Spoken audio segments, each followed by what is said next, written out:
welcome in online class, 8th class. Today we will read SST chapter 7, weavers, iron smelters and factory owners. Your syllabus has two books, part histories, two books, part 1 and part 2. Now today we will read part 2 chapter 7. Okay, weavers. What is mean of weavers, iron smelters and factory owners? कि viewers होते हैं जो कपड़ों को बनाते हैं, जो बुनकर होते हैं, ठीक है। एंड आयरन स्मेल्टर्स जो लोहा बनाने वाले होते हैं। एंड फैक्ट्री ओनर्स जो फैक्ट्रीज के मालिक होते हैं, ठीक है। इनके बारे में रीड करेंगे। And today we will read some topics Indian textiles and Indian textiles in European market. कि भारतीय टेक्सटाइल क्या थे और भारतीय टेक्सटाइल का यूरोपियन मार्केट में क्या डिमांड था, या कैसे वो यहाँ पे उनका आगमन हुआ, यहाँ पे किस तरह से उन्होंने अपने वर्क को और डेवलप किया। Okay, let us discuss. This chapter tells the story of crafts and industries of India during British rule of focusing on two industries. कि इस चैप्टर में हम यहाँ पे story of the crafts and industry, कि यहाँ पे क्राफ्ट और क्राफ्ट, हम यहाँ पे कपड़ा और यहाँ पे जो आयरन स्मेल्टर्स हैं जो ब्रिटिश रूल में, namely textile and iron and steel, कि हम यहाँ पे कपड़े के बारे में या आयरन स्टील्स के व्यवसाय के इंडस्ट्रीज के बारे में इस चैप्टर में हम रीड करेंगे। Both this industry were crucial for the industrial revolution in the modern world. कि उस समय यहाँ पे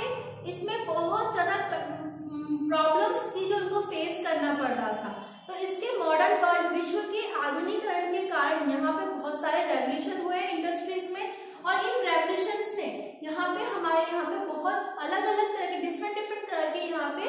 डेवलपमेंट आए, और जो अच्छे भी थे और कुछ यहाँ पे बुरे भी थे। The industrialization of Britain had close connections with the concept and the colonization of the India. कि यहाँ पे जो ब्रिटेन के इंडस्ट्रियलाइजेशन, इट मीन्स औद्योगिकरण, जो भारत में यहाँ पे इंडिया में had connection with the conquest and the colonization of India. कि भारत पर यहाँ पे जो ब्रिटिश थे उनके यहाँ पे उनमें जो कनेक्शंस था वो बहुत ज्यादा गहरा था। इट मीन्स वो बहुत ज्यादा अच्छे संबंध हो गए थे। You have seen how the English East India Company interest in trade led to occupation of territory. कि हमने इस चैप्टर हिस्ट्री के चैप्टर 2 में ऑलरेडी इसके बारे में रीड किया है कि कैसे ब्रिटिश जो थे वो यहाँ पे ट्रेड के लिए अपने इंडिया में आए थे। कैसे उन्होंने यहाँ पे बहुत सारे ट्रेड यहाँ पे लाए हैं और बहुत सारे ट्रेड यहाँ व्यापार किया है, और धीरे धीरे उनका इंटरेस्ट इतना बढ़ गया कि वो यहाँ व्यापार करने आए थे और धीरे धीरे वो यहीं पर रहकर बस गए और यहीं पे लोगों के उन्होंने यहाँ के लोगों पर उन्होंने शासन करना स्टार्ट कर दिया। In the late 18th century, the company was buying goods in India and export them England and Europe. कि in the 8th century तक यहाँ पे जो ब्रिटिश थे वो इंडियाज के गुड्स को, इट मीन इंडियाज के जो सामान थे उनको परचेस करते थे और उनको इंग्लैंड और यूरोप में जाके बहुत हाईएस्ट रेट पर उनको सेल करते थे। तो जो प्रॉफिट था, जो इंडिया वालों को जो प्रॉफिट होना चाहिए था, वो इंडिया वालों को ना होकर जो ब्रिटिश गवर्नमेंट थी उनको इसमें बेनिफिट्स हो रहा था, और वो बेनिफिट्स वो अपने अंडर में लेते जा रहे थे। ठीक है। नाउ नेक्स्ट टॉपिक है Indian textile and the world market. कि इंडियन टेक्सटाइल क्या था और हमारे विश्व के बाजार में इंडियन टेक्सटाइल और जो हमारा विश्व का जो बाजार था वो क्या था। Around 1750 before the British conquered Bengal, India was by the far world largest producer of cotton textile। कि इन बंगाल में अंग्रेजों ने, इट मीन्स ब्रिटिश ने यहाँ से बहुत सारे जो यहाँ पे उनको कॉन्क्यूर्ड बंगाल, जिसे उन्होंने ब्रिटिश ने बंगाल को जीता था, कि उन्होंने जिसे उनसे उसके ऊपर अपना शासन चलाना स्टार्ट कर दिया था। तो ब्रिटिश जब उन्होंने बंगाल को जीता था, उसके ऊपर विजय हासिल की थी, तो पहले ही उन्होंने 1750 के बिफोर द ब्रिटिश, तो अराउंड 1750 के आसपास उन्होंने भारत पूरी दुनिया में अपने world's largest producer of cotton textile textile कि यहाँ पे कपड़ा उत्पादन के लिए और से यहाँ पर आगे थे, कि यहाँ पे हमारा जो इंडिया था वो सबसे ज्यादा कॉटन प्रोड्यूसर था, कि कॉटन उत्पादन में यहाँ पे सबसे ज्यादा हाईएस्ट था, मतलब India. Indian textile had long been renowned, both of them fine quality and cited craftsmanship. They were extensively traded in the Southern Asia and West and Central Asia. कि यहाँ जो हमारे जो इंडियन क्लॉथ्स थे या Indian cotton था वो बहुत लंबे समय से अपने क्वालिटी के कारण, क्वांटिटी एंड क्वालिटी के कारण बहुत फेमस था, बहुत ज्यादा फेमस था, क्योंकि इंग्लैंड और यूरोप में इसकी हाईएस्ट डिमांड थी कि हम जो इंडिया कॉटन है उसको हम परचेस करें और उससे अच्छे के कपड़े को हम बना सकें। फिर है west and central Asia. From the 16th century European trading companies began buying Indian textile for sale in Europe. Memories of this flourishing trade, the craftsmanship of the Indian weavers and preserved in the many words still current in England and other languages, interesting traits and origins such of words. कि यहाँ पे 16th centuries में Europe में जो कि trading कंपनियां थी उन्होंने यहाँ पे यूरोप में बेचने के लिए भारतीय जो इंडियन से जो कपड़े खरीदे और उनको वहां पर हाईएस्ट डिमांड पर उनको वहां पे सेल किया, और जो इंडियन जो ट्रेड थे, जो फॉरेन ट्रेड थे, वो वहां पे क्या हो गए और अच्छे होते चले गए और अपने इंडियंस को क्या था लॉस पे लॉस होता चला जा रहा था। अन्य जो दूसरी अदर लैंग्वेजेस में बहुत सारे शब्दों में आज भी हम इसको देख सकते हैं या पढ़ सकते हैं कि कैसे इंडियन को उनको ऊपर किसी भी चीज के लिए करने के लिए उनको प्रेशराइज किया जा रहा था कि हमें उनकी डिमांडों को पूरा करने के लिए, चाहे हम उस चीज में सहमत हो या ना हो, लेकिन हमें उनकी डिमांड को पूरा करने के लिए वो सब चीजें करनी पड़ रही थी। फिर नेक्स्ट है वर्ड टेल अस हिस्ट्रीज, कि शब्दों में इतिहास जो है वो हमें कुछ बताता है, जो हिस्ट्री है वो कहीं ना कहीं हमें कुछ ना कुछ बताती है कि कैसे यहाँ पे, जैसे हर हमारे माइंड में क्वेश्चन पुट अप होते हैं कि कैसे हिस्ट्री वर्ड सबसे पहले कैसे बना या कैसे सबसे फर्स्ट चीज कौन सी कैसे बनी, तो वो क्वेश्चंस हमारे माइंड में आते रहते हैं। European trade first encouraged fine cotton cloth from the Indian carried by Arab merchants in Mosul in the present day Iraq, कि जो यूरोप के जो ट्रेडर्स थे उन्होंने यहाँ पे अपने इंडिया में जो फाइन कॉटन है उनको सबसे पहले यहाँ पे मौजूद जो इराक है वो मौसूल शहर में, मौसूल जो है कंट्रीज है, मौसूल में जो कि प्रेजेंट डे में, आज प्रेजेंट डे में कहाँ पे इराक में है, वहां के अरब के जो ट्रेडर्स थे के पास देखा था कि जो यूरोप के जो ट्रेडर्स थे उन्होंने यहाँ पे जो भारत से, इट मीन इंडिया से आया हुआ जो फाइन कॉटन था, इट मीन क्वालिटी इसकी इतनी अच्छी थी, जो फाइन बिल्कुल बारीक हो, उसके थ्रेड भी बिल्कुल अच्छे हो, वो बिल्कुल पतला सा कपड़ा हो, तो ऐसे कपड़े को उन्होंने वहां पे अरब के ट्रेडर्स के पास में उन्होंने देखा। So they began referring to all finely woven textile as muslin, a word that acquired wide currency when the Portuguese first came to India in search of spices. They landed at Calcutta on the Kerala coast in southwest India. कि यही इसी के आधार पर या इसी based पर जो कि वीवर्स थे उन्होंने कपड़ों पर मसलिन कहने लगे। इट मीन्स मसलिन क्लॉथ होता है ना, आपने देखा बहुत फाइन होता है और बहुत बारीक होता है मसलिन क्लॉथ, और काफी कॉस्टली भी होता है, तो मसलिन क्लॉथ को उन्होंने उसको सबसे पहले नाम दिया मसलिन क्लॉथ, इट मीन्स मुसल जो, और यही वर्ड जो खूब बाद में बहुत फेमस होने लगे है, जो फाइनेस्ट कॉटन को थे उन्होंने उसको मसलिन नाम देना स्टार्ट कर दिया। और जो यहाँ पे पोर्तुगीज इट मीन्स पुर्तगाली जो थे वो यहाँ पे स्पाइसेस के लिए, इट मीन्स मसालों के लिए अपने इंडिया में आए थे समुद्री रास्ते से, और उन्होंने यहाँ पे भारत में केरल के तट पर कालीघाट से यहाँ पे अपना व्यापार स्थापित किया था। There are many other words which point to the popularity of Indian textile in Western market. In East India Company sent to representatives in Calcutta in 1730. कि ऐसे बहुत सारे शब्द हैं या ऐसे बहुत सारे वर्ड्स हैं जो कि हम इंडियन के यूरोपियन मार्केट में हम जो यहाँ पे हम जो फाइनेस्ट कॉटन है उसके बारे में, उसकी फेमसिटी के बारे में, या उसके कैसे वो वहां पे फेमस हुआ था, इस सब के बारे में हमारी हिस्ट्री में बहुत सारी बातें या बहुत सारे टॉपिक्स ऐसे गए हैं कि अलग अलग व्यक्ति इसके बारे में कुछ अपने व्यूज देता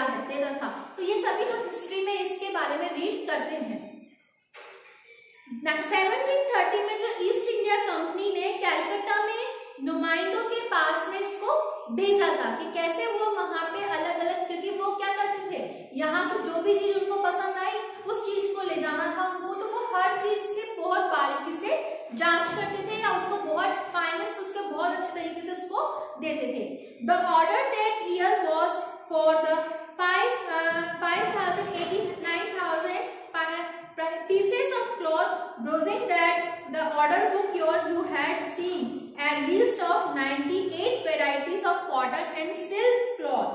कि यहाँ पे उसके वही के मुताबिक इस ऑर्डर के अनुसार कि वो कैसे ऑर्डर करते थे अपने, कि उनके उस साल कपड़े के 5,89,000 थानों का रिकॉर्ड मिला था। कि यहाँ पे जब हमने हिस्ट्री को देखा तो यहाँ पे ईस्ट इंडिया कंपनी ने कॉटन के बहुत वेराइटीज को रीड किया, उन्होंने बहुत वेराइटीज को देखा और उन्होंने 5,89,000 के रिकॉर्ड्स यहाँ पे कि इतना ऑर्डर उन्होंने किया था। तो इतने ऑर्डर्स के वहां पे हमें रिकॉर्ड्स मिले हैं जिनसे हमें ये पता लगता है कि कैसे ईस्ट इंडिया कंपनी हमारी इंडियंस के प्रोडक्ट्स पे बहुत ज्यादा डिमांड रखती थी, कि कैसे वो ये चाहती थी कि हम इंडियन के प्रोडक्ट को हम बाहर ले जा सके। तो यहाँ पे होंगे, और यहाँ से इस बात से ये हमने इसको varieties of would you have seen a list of 98 varieties of cotton and silk cloth, कि यहाँ पे कॉटन के एंड सिल्क क्लॉथ्स के 98 वेराइटीज का यहाँ पे उन्होंने डिस्कस किया है कि कैसे वो 98 वेराइटीज के कि कॉटन और सिल्क क्लॉथ के बारे में उन्होंने नॉलेज को कलेक्ट किया था। ठीक है, and now look at the names of different varieties of cloth in books. आपकी बुक में एक आपको यहाँ पे डायग्राम शो किया गया है। सी द डायग्राम, कि यहाँ इस डायग्राम में आपको कॉटन्स के वेराइटीज के नेम दिए गए हैं कि किस तरह से उन्होंने उसको नाम दिया है और उस वेराइटी के बारे में उन्होंने रीड किया है। ठीक है, now next topic is Indian textile in Europe market, कि यहाँ पे जो इंडियन टेक्सटाइल था वो यूरोपीय मार्केट में किस तरह से था, कि यूरोपीय बाजारों में जो हमारा इंडियन टेक्सटाइल भारतीय कपड़ा कैसा था। ठीक है, नाउ लेट्स डिस्कस